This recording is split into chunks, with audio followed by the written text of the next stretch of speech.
Well, I know it's been a while since we posted, but we've had some very interesting things happen to us. Um, see, I want to say, what was it? I think last week we went out to the lake with our daughter, and Lynn flipped her kayak.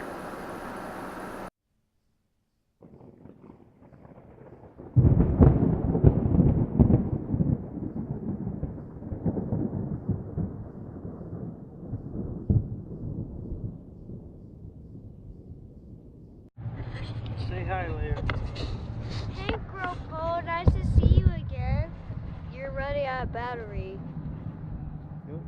Battery? Well, Roko, whatever you want to say, make sure you catch some fish for us. Thank you. And lost her phone and a rod, but she was okay. I can't remember if I told that story or not. But anyway, I'm going to put some video on here. It kind of goes over some of it, so I'm not going to go too deep into that. She has a new canoe, Frontier 10, and that thing went over fast. I mean, there was no secondary. I don't know if it was just the way she was leaning or sitting, but there was nothing. I mean, it just flipped, and she was up against the wall. So, you know, just be aware of that anything, anytime can happen. Regardless of how stable or how wonderful things may be, anything can fail. It's just the way life is, you know. Morning, guys. Say hello, everybody. Hi. Good morning. Leia? No? Okay. We're going to be shy. Well, in the aftermath of last night's traumatic events, explain. I went swimming in the big lake. The equivalent of letting a fish go, leaning over my boat, letting a fish go, like every other fisherman in the world does. I flipped my boat. It was fun. It was cold. And my husband did not have the camera battery charged. So he missed it, every bit of it. But after he fished me out, he thought it was kind of funny.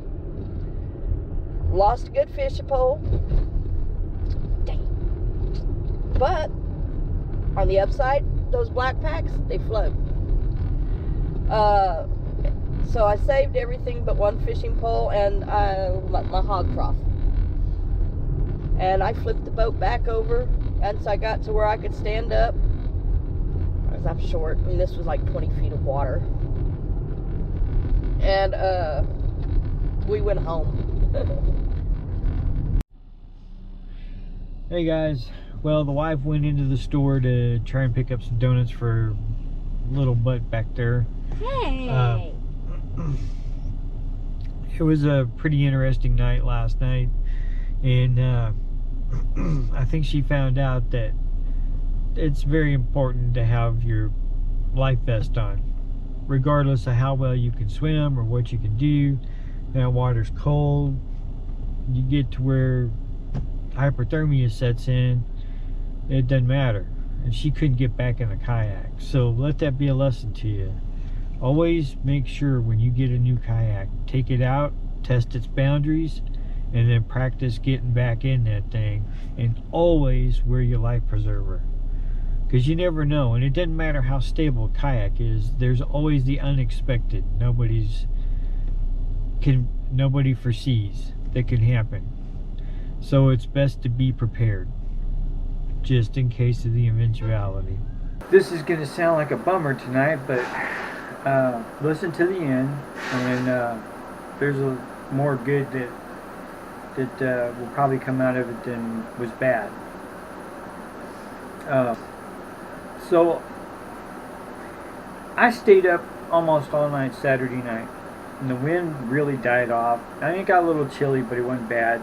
And I really wanted to go fishing Saturday night because it was going to be nice and calm. And I thought, man, what a perfect way to go. But with being the last week of spring break here in West Texas, here in San Angelo, I mean, everybody went fishing. And there was no bait, live bait to be found anywhere, not even worms. I mean, it was bought out. All the shelves. I've never seen that before. I've seen it get low, but I've never seen it just bought out. Anyway, so I decided I'd wait instead of trying to figure out lighting situation, which I still haven't gotten figured out on the kayaks yet.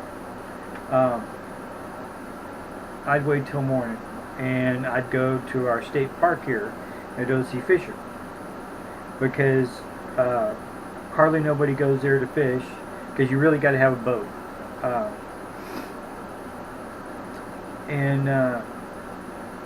So I got up about 8 o'clock Sunday morning and got everything loaded and got there, paid, got into the gate, got all the way down to the boat ramp, and then realized I didn't bring my paddle.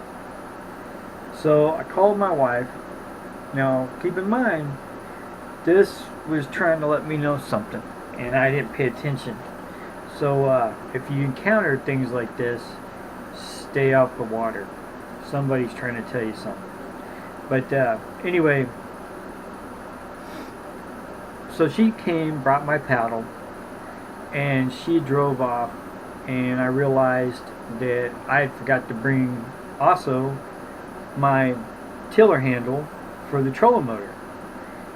And so I called her back and I told her, I said, you know what, I got out in the boat and I was able to reach back there and operate the trolling motor actually a lot easier by hand than it was with the tiller handle, because I just can't seem to grasp that too well. And it seemed like it was a lot more accurate and I had a lot more control over the trolling motor. So I told her, I said, never mind. And I went out and anchored out, started fishing, and really I wasn't getting any bites. It was just kind of weird. It was like nothing was biting. I saw maybe 2 fish jump, and I changed places and I progressed on, and I was heading towards the spill gates, which was about, I want to say about, goodness,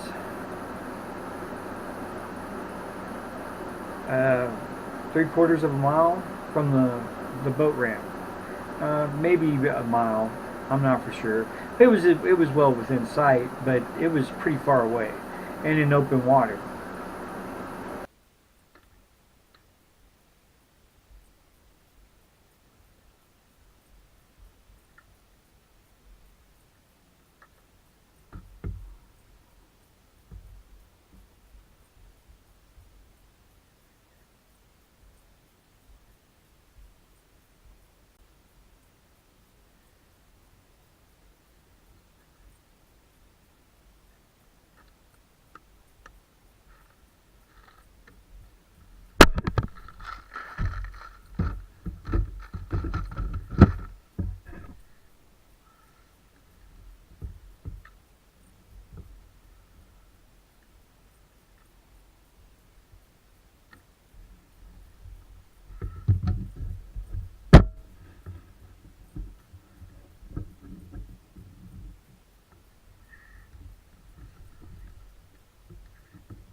The wind was nice, it was manageable, and there weren't hardly any waves at all.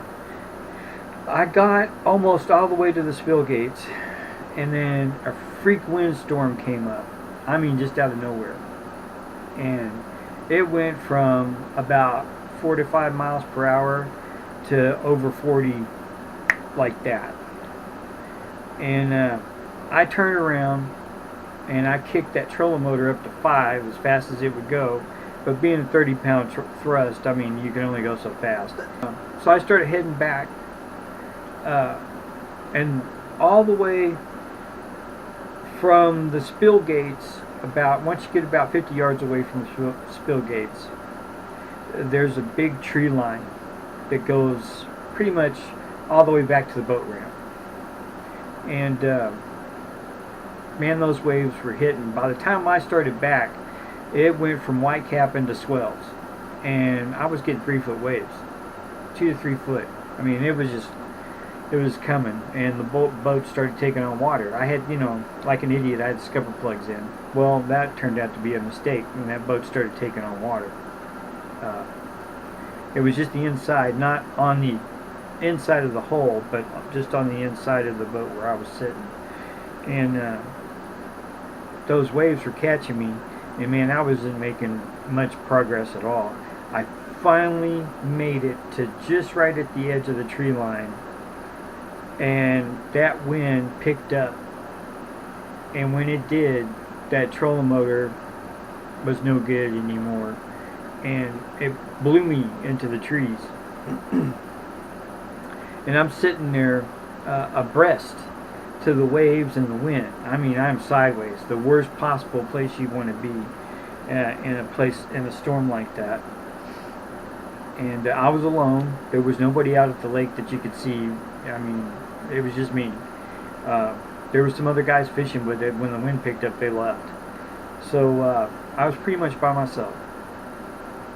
And I used the paddle, and I struggled and tried to push against the trees to gain a little bit of headway, and to use the trees to kind of brace me against the waves and the wind, because I couldn't turn the boat. There was no way to turn it, and the wind was just too strong at this point. And so I used the paddle, and I felt for the depth.